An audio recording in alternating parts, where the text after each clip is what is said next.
Hey guys, how you doing today? I just wanted to do a real quick little video showing you guys. I know a lot of people want to replace the only non-LED lights on the Raptor, which are those license plate lights. And you can certainly see the difference. They're a very kind of dim yellowish color. So, you know, for a few bucks you can get some of those off of Amazon or any hardware, or I should say any automotive store. But a lot of guys I see replacing these are prying away at their Raptors with screwdrivers, trying to pry it open from here. But it's really easy. You don't have to pry at all.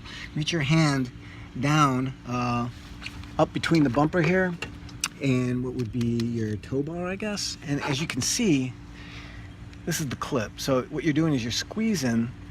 You squeeze these together and it pops right out. Let's see if I can do this one on this side real quick to show you exactly how easy it is. So if you feel in there, you can feel,